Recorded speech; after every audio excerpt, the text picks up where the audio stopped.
sini kita akan memulai tentang ruang lingkup dan konseling anak dan remaja pada aspek belajar. Belajar itu kalau kita lihat dalilnya ya, thalabul ilmi minal mahdi ilal lahdi. Maksudnya apa? Anak itu belajar dari bukan hanya masa natal tapi prenatal. Jadi mereka belajar itu sejak dalam kandungan. Terus dia belajar pada siapa? Otomatis dia belajar pada orang-orang terdekatnya. Ya. Terus fungsi bimbingan konseling itu apa? Lah, kalau masa prenatal otomatis yang dikonseling itu adalah para ibu hamil. Bagaimana caranya dalam menjaga sikap, bagaimana caranya dalam mengajak bicara janinnya, dan bagaimana caranya dia bersikap dalam mengatasi masalah. Kenapa kok seperti itu? Karena logikanya gini, anak dalam kandungan itu kalau orang tua stresnya tingkat 1, anak itu bisa dikatakan stresnya tingkat 5 atau tingkat 10. Oh bisa, karena dia itu memikirkan hanya itu yang dipikirkan. Kalau orang tua memikirkan banyak hal, tapi kalau anak ya satu hal itu. Maaf. Jadi apa? Dalam masa-masa prenatal itu orang tua pun seharusnya dia sudah mulai belajar, dan anak pun harus anak itu sudah mulai belajar sehingga orang tua wajib menjaga sikapnya. Itu. Terus Pak, bimbingan konselingnya gimana? Otomatis maaf, kalau masalah yang muncul pada masa prenatal diantaranya yang pertama, kalau kehamilan itu tidak dikehendaki. Maksudnya apa Pak? Kehamilan tidak dikehendaki itu ada 2 macam. 1, dia itu berhubungan di luar nikah. 2, dia itu mungkin pasangannya tidak menghendaki kalau dia itu hamil. Nah ini otomatis apa? Karena belum dikehendaki, maka banyak sekali ancaman-ancaman atau tekanan-tekanan yang muncul. Nah, bagaimana cara sang ibu ini dalam menjaga sikap? Jadi intinya kalau masa prenatal itu pada sikapnya sang bunda. Bagaimana bunda dalam bertingkah, berbicara itu amat sangat mempengaruhi masanya anak. Ingat kalau dalam masa di bidan, girth period itu terdapat pada masa 1000 hari kehidupan. Tapi kalau di saya sendiri ya, aturan saya, girth period itu antara 0 sampai 5 tahun. Nah, makanya ini bedanya. Maaf, tapi itulah biasa. Perbedaan itu yang bikin kita kuat. Makanya, setelah masa prenatal, setelah anak lahir, barulah masa natal. Terus Pak, masa natal itu gimana? Bimbingan konseling tetap. Yang dikonseling itu adalah orang tua dan lingkungannya. Bagaimana cara orang tua bersikap, bagaimana cara lingkungan ini bersikap kepada anak itu amat sangat mempengaruhi. Contoh sekarang, anak itu diberadakan pada lingkungan orang-orang yang suka mengumpat. Apakah mungkin anak itu tidak mengumpat sama sekali? Sedangkan teman-temannya mengumpat seperti itu? Tak mungkin. Makanya tugas orang tua itu bukan hanya menyelamatkan anak, tapi juga mencarikan anak lingkungan yang baik. Bagaimana caranya? Pak, anak saya di rumah saja saya pegangi HP. Apakah itu positif? Jawabannya negatif. Kok bisa sampai merampas hak sosial anak? Padahal anak itu pun harus bersosialisasi dengan temannya, dengan orang-orang sekitarnya. Sama itu kalau efek secara psikologis. Efek secara mentalnya apa? Maaf, HP itu ada radiasinya. Semakin besar radiasi itu otomatis efek ke otaknya anak itu semakin besar pula. Berarti gimana? Berarti apa? Namanya parenting itu amat sangat dibutuhkan untuk membentuk kepribadian anak pada masa ini. Kenapa Pak kok parenting itu amat sangat dibutuhkan? Karena yang dibutuhkan anak itu tenang itu bukan hanya dari 1-2 orang, tapi dari keluarga. Contoh sekarang, ibunya itu memiliki karakter yang kalem, tapi ayahnya dia itu keras banget. Terus bagaimana cara orang tua ini? Anak niru siapa? Figurnya siapa? Ingat, anak itu mencontoh figur yang ada. Makanya kalau pepatahnya orang Jawa, kacang itu tidak bakalan bisa jauh dari lanjaran. Maksudnya apa? Orang tua itu tetap menjadi figurnya anak. Kalau orang tua itu sukanya berperilaku yang negatif, maka anak pun berperilaku negatif. Tapi ketika orang tua itu sering berperilaku yang baik, santun, sopan, maka anak pun akan berperilaku yang sopan. Makanya orang tua itu seharusnya yang pertama dia itu sering mengadakan workshop. Dia itu sering menggali ilmu dari orang-orang yang lain. Maksudnya apa? Dia sharing pengalaman bagaimana cara mendidik anak yang baik, baik dari segi mental, ucapan maupun perilakunya. Contoh sekarang seorang anak kecil, anak kecil kalau kita mengingatkan, walaupun dia itu sampean cubit, sampean pukul, sampean hajar habis-habisan, tetap dia itu nangis.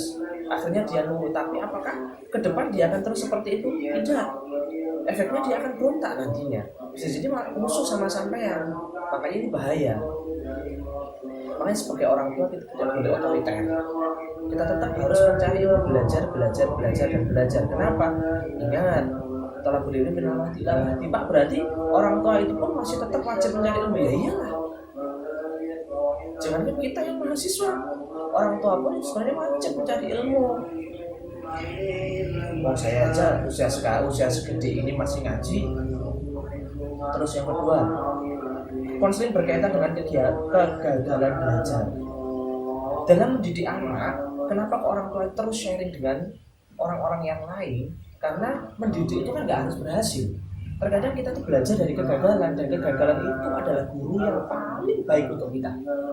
Kenapa? Dari kegagalan itu maka jangan sampai kita ulangi lagi kegagalan tersebut. Contoh sekarang, kita mengajarkan anak untuk berperilaku tidak rapi. Akhirnya yang terjadi apa? Mental anak terus menjadi tidak rapi.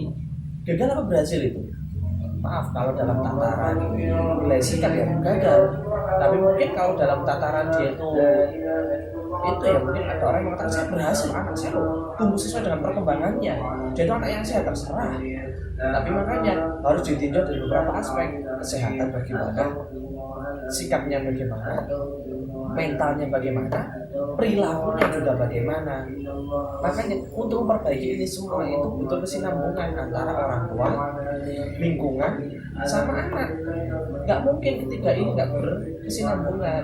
Makanya menurut teori yang ada, kepribadian anak itu bukan hanya dikarenakan genetika dari orang tua, tapi dikarenakan oleh lingkungan yang ada.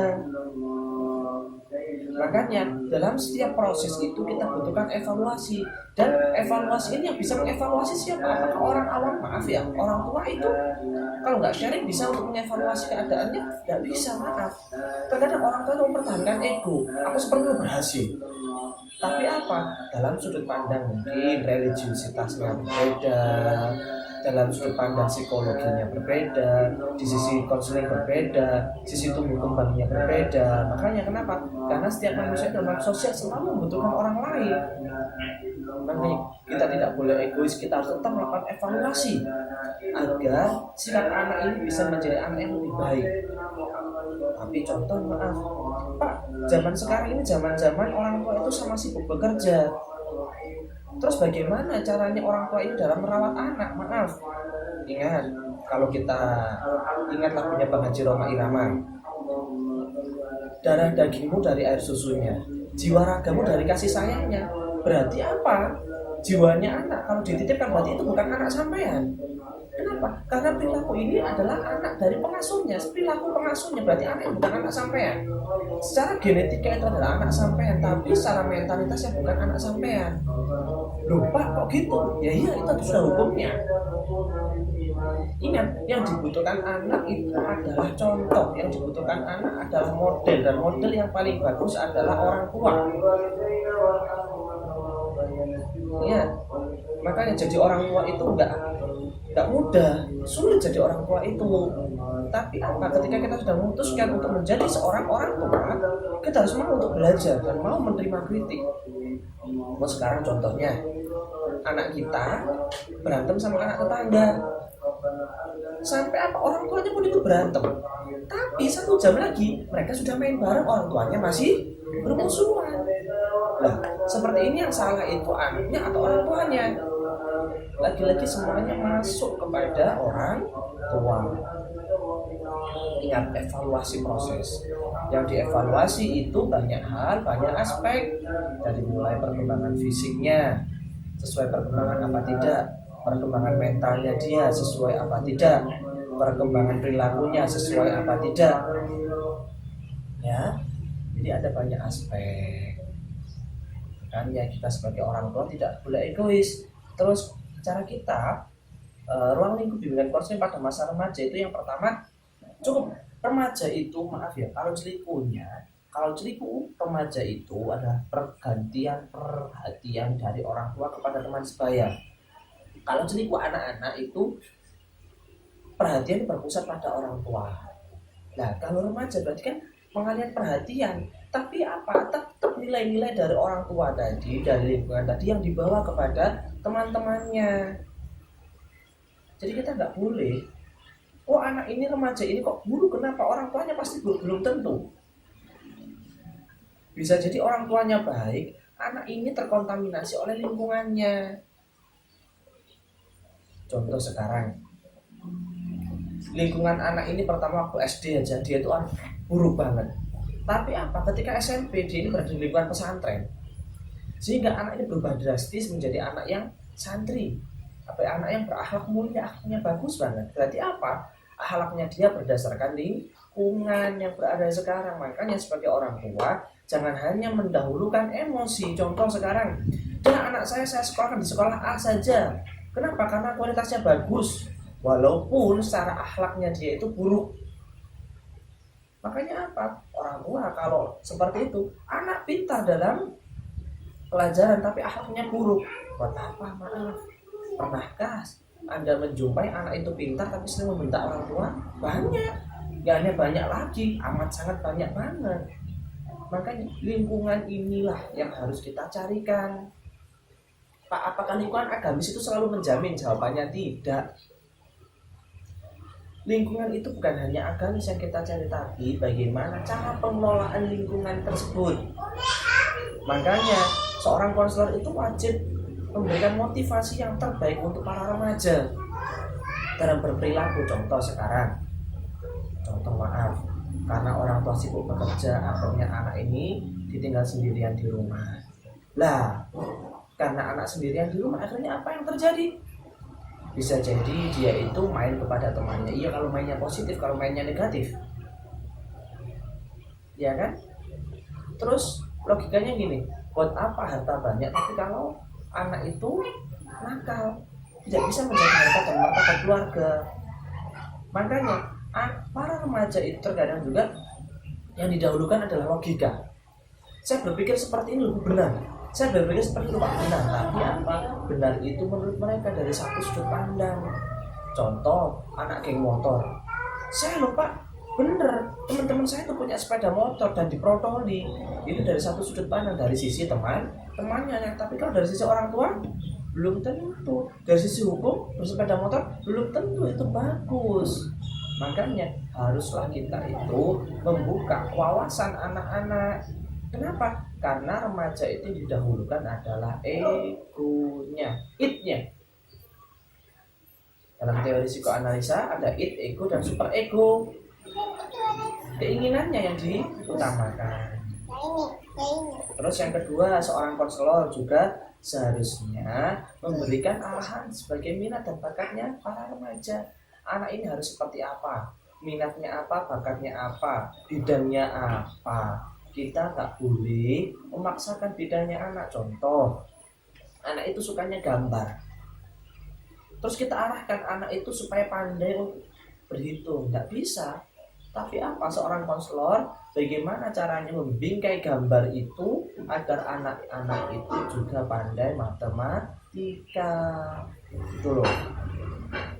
Terus yang ketiga, seorang konselor itu sudah memberikan pilihan. Makanya wawasan seorang konselor dalam mengkonseling anak dan remaja ini haruslah luas. Kenapa? Karena konselor itu harus memberikan berbagai macam sudut pandang. Perilaku itu tidak hanya ditinggal dari satu hal, tapi dari beberapa hal. Ada, maaf tadi yang saya contohkan, anak sepeda motornya diprotoli. Dari sisi teman-temannya yang ada motor benar, dari sisi lingkungan, tapi dari sisi orang tua belum tentu. Dari sisi hukum yang berlaku belum tentu, ya kan? Dari sisi teman-temannya pun belum tentu, tangga sosialnya pun belum tentu. Makanya kita memiliki wawasan yang luas. Oke, ada pertanyaan? Enggak. Ada kayaknya, Pak. Ya, stop dulu deh. Oke, ya.